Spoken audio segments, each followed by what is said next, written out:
Hi, assistant prison officer പരീക്ഷ ഇന്നലെ കഴിഞ്ഞു. അപ്പോൾ എന്താണ് അതിൻ്റെ ഒരു സ്ഥിതി? നിങ്ങളുടെ മാർക്കൊക്കെ കണക്കൂട്ടി വെച്ചിട്ടുണ്ടാവും. പരീക്ഷ എന്താണെന്നുള്ള കാര്യം നമുക്ക് നോക്കാം. ആ ഒരു പരീക്ഷയുടെ ക്വസ്റ്റ്യൻ പേപ്പർ വെച്ച് നോക്കുകയാണെങ്കിൽ ഒരു താരതമ്യേന ഇപ്പോൾ നടന്നുകൊണ്ടിരിക്കുന്ന പരീക്ഷകൾ വെച്ച് നോക്കുകയാണെങ്കിൽ താരതമ്യേന കുറച്ച് എളുപ്പമായിട്ടുള്ള ചോദ്യങ്ങളായിരുന്നു മിക്ക ഭാഗങ്ങളിൽ നിന്നുണ്ടായിരുന്നത്. അതിൽ ചില ഏരിയകൾ മാത്രമാണ് ഇത്തിരി ടഫായിട്ടുണ്ടായിരുന്നത്. സൈക്കോളജിയിലെ ചോദ്യങ്ങൾ അത്യാവശ്യം നിലവാരമുള്ള ചോദ്യങ്ങളായിരുന്നു, കുറച്ച് ടഫായിരുന്നു. അതേപോലെ കെമിസ്ട്രി വിഭാഗത്തിൽ നിന്ന് വന്ന ചോദ്യങ്ങൾ, ബയോളജി വളരെ എളുപ്പമായിരുന്നു, പക്ഷേ കെമിസ്ട്രി എന്തായിരുന്നു കുറച്ച് ടഫായിരുന്നു. ഫിസിക്സിലും എളുപ്പം തന്നെയായിരുന്നു, ഒന്ന് രണ്ട് ചോദ്യങ്ങൾ മാത്രമേ ഇത്തിരി ഒരു നിലവാരം ഉണ്ടായിരുന്നുള്ളൂ. ഓക്കെ, അപ്പോൾ സൈക്കോളജി, കെമിസ്ട്രി, പിന്നെ കലാ, കായികം, സാഹിത്യം, സംസ്കാരം, ആ ഒരു ഏരിയ ഉണ്ടല്ലോ, അവിടെ നിന്നുള്ള ചോദ്യങ്ങളും അത്യാവശ്യം നല്ല നിലവാരമുള്ള ചോദ്യങ്ങളായിരുന്നു. അതേപോലെ തന്നെ ഒരു പരിധി വരെ ചരിത്രത്തിനുള്ള ചോദ്യങ്ങളും ഡയറക്റ്റ് ക്വസ്റ്റ്യൻ ആണ്, പക്ഷെ എന്താണ് അങ്ങനെ ഒരു സ്ഥിരം ചോദ്യങ്ങളല്ലാത്ത ചോദ്യങ്ങളായിരുന്നു പരീക്ഷയിൽ വന്നിട്ടുള്ളത്. ഈ ഒരു ഏരിയകൾ മാത്രമായിരുന്നു അത്യാവശ്യം നിലവാരം ഉണ്ടായിരുന്നത് അല്ലെങ്കിൽ ടഫ് ആയിരുന്നത് എന്ന് പറയാവുന്ന ഏരിയ. ബാക്കിയുള്ളതൊക്കെ താരതമ്യേന പരീക്ഷകളിൽ വരുന്നതും മറ്റെങ്ങും ഇല്ലാത്ത വിധം, മറ്റു പരീക്ഷകളൊന്നും ഇല്ലാത്ത വിധം ആവർത്തന ചോദ്യങ്ങളും വളരെയധികം ഉണ്ടായിരുന്ന ഒരു എളുപ്പമുള്ള പേപ്പറായിരുന്നു ഇത് ഇന്നലത്തെ ഒരു APO പരീക്ഷയുടെ എന്ന് പറയാം. ബാക്കിയുള്ള ഏരിയകൾ ഭൂരിഭാഗവും ആവർത്തന ചോദ്യങ്ങളും അതേപോലെ തന്നെ വളരെ ബേസിക് ആയിട്ടുള്ള ചോദ്യങ്ങളൊക്കെയാണ് പല ഏരിയകളിൽ നിന്ന് ചോദിച്ചിട്ടുള്ളത്, പല ടോപ്പിക്കുകളും. ജോഗ്രഫി ഒക്കെ ആണെങ്കിൽ വളരെ എളുപ്പമാണ്. ജോഗ്രഫി ആണെങ്കിലും അതേപോലെ ഭരണഘടനയാണെങ്കിലും മറ്റ് ഏരിയകൾ ഭൂരിഭാഗം എല്ലാം എന്ത് തന്നെയാണ്, വളരെ എളുപ്പമാണ്. അതേപോലെ തന്നെ സ്പെഷ്യൽ ടോപ്പിക്കും വളരെ എളുപ്പമായി മാറി എന്നുള്ളതാണ്. സ്പെഷ്യൽ ടോപ്പിക്കിൽ ഇപ്പം ആ 4 വിഭാഗങ്ങളിൽ 4 × 5 20 മാർക്കാണ്. അത് അനുപാതമൊക്കെ കൃത്യമായിട്ട് പാലിച്ചിട്ടുണ്ട്. ആ ഏരിയകളും വളരെ സിമ്പിളായിട്ട് മാറി എന്നുള്ളതാണ്. അതേപോലെ ഇംഗ്ലീഷ് ആയാലും മാത്സ് ആയാലും മലയാളം ആയാലും അതൊക്കെ എളുപ്പമായിരുന്നു താരതമ്യേന.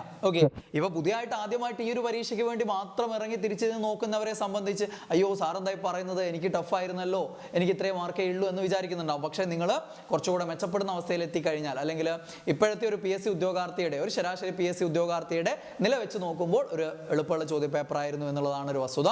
ഇനി ഇവിടെ വെയിറ്റേജ് ഒക്കെ കൃത്യമായിട്ട് നമുക്ക് കട്ട് ഓഫ് പറയുന്നതിന് മുമ്പ് വെയിറ്റേജും കാര്യങ്ങളൊക്കെ കൃത്യമായിട്ട് പാലിക്കപ്പെട്ടിട്ടുണ്ട്. അവിടെ എന്താണോ സിലബസിൽ പറഞ്ഞിട്ടുള്ള ആ ഒരു മാർക്ക് വെയിറ്റേജ്, ഓരോ വിഷയത്തിന് എത്ര മാർക്ക് വീതം, ഇപ്പം ഇങ്ങനെ പറഞ്ഞിട്ടുണ്ടല്ലോ, ഹിസ്റ്ററി 5, ജോഗ്രഫി 5 ഇങ്ങനെ പറഞ്ഞിട്ടുണ്ട്. അവിടങ്ങളിലൊക്കെ 5+ ആണ്, 5 ആണെങ്കിൽ 5+ ഒരു കറണ്ട് അഫേഴ്സ്, ആ രീതിയിലാണ് ഹിസ്റ്ററി എന്നായാലും ജോഗ്രഫി എന്നായാലും ഒക്കെ വന്നിട്ടുള്ളത്. അതിലൊരു വ്യത്യാസം എന്ന് പറയുന്നത് കേരള ഭരണ സംവിധാനം 4 മാർക്കിനുള്ള ഏരിയ ആണ്, പക്ഷെ അവിടെ 3 മാർക്കിനുള്ള ചോദ്യവും 2 കറണ്ട് അഫേഴ്സ് എന്നുള്ള രീതിയിലും 5 ചോദ്യങ്ങൾ അവിടെ വന്നിട്ടുണ്ട്. പക്ഷെ 2 എന്താണ്, ആനുകാലികം ബന്ധപ്പെടുത്തി വന്നിട്ടുള്ള ചോദ്യമാണ്. അതേപോലെ കലാ, കായികം, സാഹിത്യം, സംസ്കാരം എന്നുള്ള ആ ഏരിയയിൽ 2 ക്വസ്റ്റ്യൻസ് കറണ്ട് അഫേഴ്സ് വന്നിട്ടുണ്ട്. ബാക്കി എല്ലാ ഏരിയയിലും, ബാക്കിയുള്ള 7 ഏരിയകളാണുള്ളത്. ഹിസ്റ്ററി, ജോഗ്രഫി, എക്കണോമിക്സ്, ഭരണഘടന, അതേപോലെ തന്നെ ഫിസിക്സ്, കെമിസ്ട്രി, പിന്നെ life science and public health, ഇങ്ങനെയുള്ള 7 ഏരിയകളാണ് വേറെ ഉള്ളത്. ആ 7 ഏരിയകളിൽ നിന്നും ഓരോ കറണ്ട് അഫേഴ്സ് ചോദ്യങ്ങൾ വീതം തന്നെയാണ് വന്നിരിക്കുന്നത്. അങ്ങനെ തന്നെയാണ് കൃത്യമായി വന്നിരിക്കുന്നത്. അപ്പോൾ ഈ 7 ഏരിയയിൽ നിന്ന് 7 ചോദ്യവും ഈ 2 ഏരിയയിൽ നിന്ന് 2 4 ചോദ്യവും, അങ്ങനെ 11 ചോദ്യങ്ങളാണ് കറണ്ട് അഫേഴ്സ് ഉള്ളത്. 10 മാർക്കാണ് കറണ്ട് അഫേഴ്സിന് കൊടുത്തിരിക്കുന്നത്. അതിൽ 11 ചോദ്യങ്ങൾ വന്നുപെട്ടിട്ടുണ്ട്. അപ്പോൾ 11 നിങ്ങൾ നേരിട്ട് എണ്ണി നോക്കിയാൽ ചിലപ്പോൾ കറണ്ട് അഫേഴ്സ് പറഞ്ഞ് എണ്ണുമ്പോൾ 11 കാണില്ല. കാരണം എന്താണ്, ഈ ദിനാചരണമൊക്കെയാണ് ഒരു മേഖലയിലെ കറണ്ട് അഫേഴ്സ്.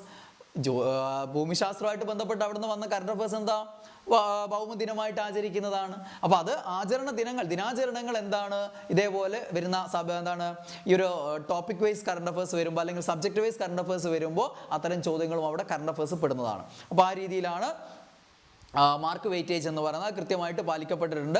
എല്ലാ ഏരിയകളിലും കൃത്യമായിട്ട് വന്നിട്ടുണ്ട്. അതേപോലെ തന്നെ സ്പെഷ്യൽ ടോപ്പിക്കിലാണെങ്കിൽ 5 മാർക്ക് വീതം പറഞ്ഞിട്ട് അത് അങ്ങനെ തന്നെ ചെയ്തിട്ടുണ്ട്. ഓക്കെ, ഇനി മൊത്തം 100 ചോദ്യങ്ങൾ എടുത്ത് പരിശോധിച്ചാൽ അതിൽ 56 ചോദ്യങ്ങൾ വളരെ എളുപ്പത്തിലുള്ള ഒരു അത്യാവശ്യം പഠിച്ചു തുടങ്ങി ഏതൊരു PSC ഉദ്യോഗാർത്ഥികൾക്കും കിട്ടുന്ന രീതിയിൽ വളരെ സിമ്പിളായിട്ടുള്ള ചോദ്യങ്ങളായിരുന്നു. അതിൽ തന്നെ ഭൂരിഭാഗവും ഒരു LGS നിലവാരത്തിലുള്ള ചോദ്യങ്ങൾ തന്നെ വന്നിട്ടുണ്ട്. വളരെയധികം ചോദ്യങ്ങൾ ഡയറക്റ്റ് സിമ്പിളായിട്ടുള്ള ഓരോ ചോദ്യങ്ങൾ വന്നിട്ടുണ്ട്. അതേപോലെ തന്നെ ബാക്കിയുള്ള കാര്യങ്ങൾ നോക്കുകയാണെങ്കിൽ ആവറേജ് ടൈപ്പിൽ വരുന്ന ക്വസ്റ്റ്യൻസ് ആണെങ്കിൽ ഒരു 25 എണ്ണം ഒരു ആവറേജ് നിലവാരത്തിലുള്ളതാണ്. ഒരു ടഫ് എന്ന് പറയാവുന്ന ചോദ്യങ്ങൾ ഒരു 19ഓളം ചോദ്യങ്ങളാണ്. ഒരു എബോ ആവറേജ് കാറ്റഗറിയിലുള്ള കുറച്ചുകൂടി ടഫ് ആയിട്ടുള്ളതുമായിട്ടുള്ള ചോദ്യങ്ങൾ ഒരു 19ഓളം ചോദ്യങ്ങൾ മാത്രമാണ് ആ ഒരു നിലവാരത്തിൽ ഉണ്ടായിരുന്നത്. അപ്പോൾ നമുക്ക് സാധാരണ നമ്മൾ കട്ട് ഓഫ് പരിശോധിക്കുന്ന സമയത്ത് എന്ത് തന്നെയായാലും നന്നായിട്ട് പഠിക്കുന്ന ഒരു ഉദ്യോഗാർത്ഥി, ഒരു ശരാശരി ഉദ്യോഗാർത്ഥിയാണെങ്കിൽ പോലും അത്യാവശ്യം ഈ ഒരു പരീക്ഷയ്ക്ക് വേണ്ടി നന്നായിട്ട് തയ്യാറെടുത്തിട്ടുണ്ടെങ്കിൽ ആ ഈസി ചോദ്യങ്ങൾ മുഴുവൻ കിട്ടേണ്ടതാണ്. പിന്നെ ആവറേജ് ക്വസ്റ്റ്യൻസ് എന്ന് ഞാൻ പകുതിയാണ് എടുക്കാറുള്ളത്. 25 എന്ന് പറയുമ്പോൾ ഒരു 12 എടുക്കാം നമുക്ക് അവിടെ. അപ്പോൾ 56 + 12 68 മാർക്ക്. ഇതാണ് ഒരു മാനദണ്ഡം എന്ന് പറയാവുന്ന മാർക്ക്. നിങ്ങൾ അത്യാവശ്യം ഈ പരീക്ഷയ്ക്ക് വേണ്ടി നന്നായിട്ട് പ്രിപ്പയർ ചെയ്ത് നന്നായിട്ട് എഴുതിയ ഒരാളാണ്, അവിടെ സമയമൊന്നും നിങ്ങൾ ബാധിച്ചിട്ടില്ല, നിങ്ങൾ സ്പീഡ് ആൻഡ് അക്യുറസി വളരെ പ്രാധാന്യമാണല്ലോ പരീക്ഷയ്ക്ക്, അതൊക്കെ നിങ്ങൾ മാനേജ് ചെയ്തിട്ടുള്ള ഒരാളാണെങ്കിൽ നിങ്ങൾ 68 അതിന് മുകളിലോട്ട് മാർക്കാണ് നിങ്ങൾ നേടിയിട്ടുണ്ടാവേണ്ടത്.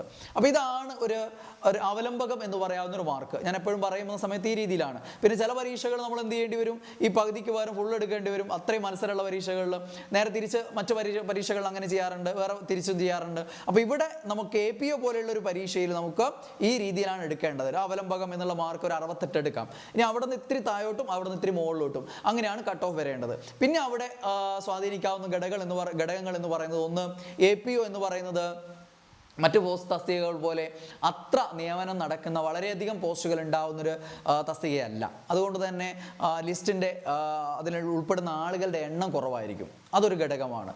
അതേപോലെ തന്നെ ഇത് എന്താണ്, APO എന്ന് പറയുമ്പോൾ അവിടെ വുമൺ APO വേറെയും അതേപോലെ തന്നെ പുരുഷ APO വേറെയുമാണ്.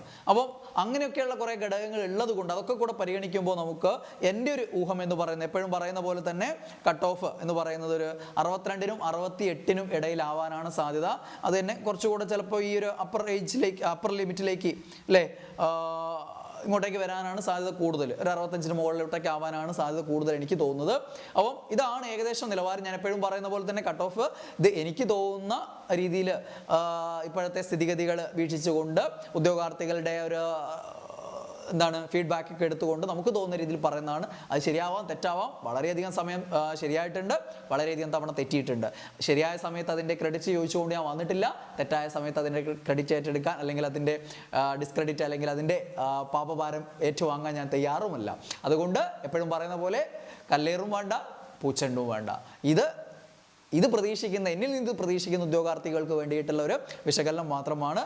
അപ്പോൾ ഇതാണ് ഇതിൻ്റെ ഒരു സ്ഥിതി എന്ന് പറയുന്നത്. ഇനിയും നന്നായിട്ട് നോക്കുക. നിങ്ങളുടെ മുന്നിൽ പരീക്ഷകളുണ്ട്. നമ്മൾ ഏതൊരു പരീക്ഷ കഴിയുമ്പോഴും ആ ഒരു സമയത്തുള്ളത് അതവിടെ ഇത് കഴിഞ്ഞ് എന്നെ കൊണ്ട് നടക്കില്ല എന്ന് പറഞ്ഞ് ഇട്ടേച്ച് പോലോ ചത്തത്തിൻ്റെ ജാതകം നോക്കിയിട്ട് എന്താ കാര്യം എന്ന് പറയുമല്ല. അവിടെ എന്താണ് പിഴവുകൾ പറ്റിയിട്ടുള്ളത്, നിങ്ങൾ എത്ര മാർക്ക് വരെ സ്കോർ ചെയ്തിട്ടുണ്ട്, എവിടെയൊക്കെയാണ് നിങ്ങൾക്ക് തെറ്റിയിട്ടുള്ളത്, എന്തുകൊണ്ട് തെറ്റി, സമയത്തിൻ്റെ പ്രശ്നമാണോ അല്ലെങ്കിൽ സമ്മർദ്ദമാണോ അല്ലെങ്കിൽ ഞാൻ ആ ഏരിയ പഠിക്കാത്തത് കൊണ്ടാണോ അല്ലെങ്കിൽ പഠിച്ചിട്ടും എനിക്ക് മാർക്ക് കിട്ടാത്തത് കൊണ്ടാണോ, ഇങ്ങനെയുള്ള കുറേ തിരിഞ്ഞു നോക്കലിലാണ് കാര്യം. അങ്ങനെയുള്ള കുറേ തിരിഞ്ഞു നോക്കലുകൾ നിങ്ങൾക്ക് ഓരോ പരീക്ഷയിൽ ഉണ്ടാവുകയാണെങ്കിൽ ഉറപ്പായിട്ടും അടുത്ത പരീക്ഷയിൽ മികച്ച മാർക്കോടുകൂടി മികച്ച റാങ്ക് ജേതാവായി നിങ്ങൾ ഉയർത്തെഴുന്നേൽക്കും. അതുകൊണ്ട് ഇവിടെ മാർക്ക് കുറഞ്ഞു പോയവർ ഇനി വിഷമിക്കണ്ട, ഞാൻ പറഞ്ഞ കട്ട് ഓഫ് കൂടുതലാണല്ലോ എന്ന് വിചാരിച്ച് എന്നോട് വിഷമം തോന്നണ്ട. അടുത്ത പരീക്ഷകളിൽ നിങ്ങൾ ഉയർന്ന മാർക്കുകളുമായിട്ട് മുന്നോട്ട് വരും എന്നുള്ള കാര്യത്തിൽ എനിക്ക് 100% ഉറപ്പുണ്ട്. നിങ്ങൾ മുന്നോട്ട് പോയിക്കൊണ്ടേയിരിക്കുക. എല്ലാവർക്കും ഓൾ ദി ബെസ്റ്റ്. ബൈ.